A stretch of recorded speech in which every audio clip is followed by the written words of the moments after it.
A Gift of Chappals, Part 1. A smiling Rukumani threw open the door. Ravi and Meena rushed out, and Ravi pulled Mridu into the house. Wait, let me take off my slippers, protested Mridu. She set them out neatly near a pair of large black ones. Those were grey, actually with dust. You could see the clear mark of every toe on the front part of each slipper. The marks for the two big toes were long and scrawny. Ritu did not have much time to wonder about whose slippers they were because Ravi dragged her to the backyard.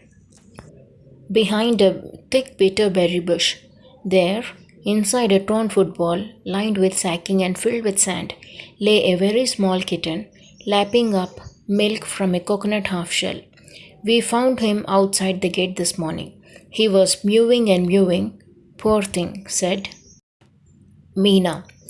It's a secret. Amma says Party will leave for our Paddu Mama's house if she knows we have a cat. People are always telling us to be kind to animals, but when we are, they scream, "Oh, don't bring that dirty creature here," said Ravi. Do you know how hard it is just to get a little milk from the kitchen? Party saw me with a glass in my hand just now. I told her I'm very hungry. I want to drink it. But the way she looked at me, I had to drink most of it to throw her off the scent. Then she wanted the tumbler back. Party, I'll wash it myself. Why should I put you to trouble? I told her. I had to run and pour the milk into this coconut shell and then run back and wash the tumbler and put it back before she got really suspicious. Now we have to think of some other way to feed Mahendran. Mahendran? This little kitty's name is Mahendran? Bridu was impressed. It was a real name, not just a cute kitty cat name. Actually, his full name is Mahendra Varma Pallava Pune, MP Pune for short if you like. He is a fine breed of cat. Just look at his fur, like a lion's mane. And you know what the symbol of the ancient Pallava kings was, don't you? He looked expectantly at Mridu. Mridu giggled. Think I'm joking? Well, just wait. I'll show you sometime. It's clear you don't know a thing about history. Haven't been to Mahabalipuram, have you? He said mysteriously. Well, when our class went to Mahabalipuram, I saw a statue of his tatas, etc. Fact is, Mahendran here is descended from that very same ancient cat, a close relative, scientifically speaking, of none other than the lion, the Pallava lion, emblem of the Pallava dynasty. Ravi went on, walking around the bitterberry bush, waving a twig up and down, his eyes sparkling. This cat is a descendant of none other than the Mahabalipuram Rishi cat. And if I may just remind you, they worshipped cats in ancient Egypt. How he loved the sound of his own voice. Meena and Bridu exchanged looks. What does that have to do with anything? Bridu demanded. I'm telling you, this cat is descended from the Egyptian cat god. No goddess.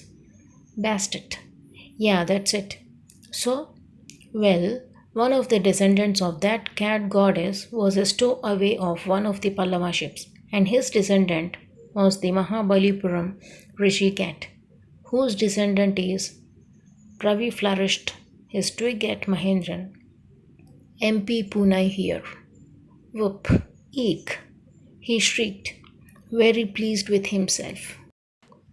Mahendran looked up, alarmed. He had just been sharpening his claws on the edge of the coconut shell.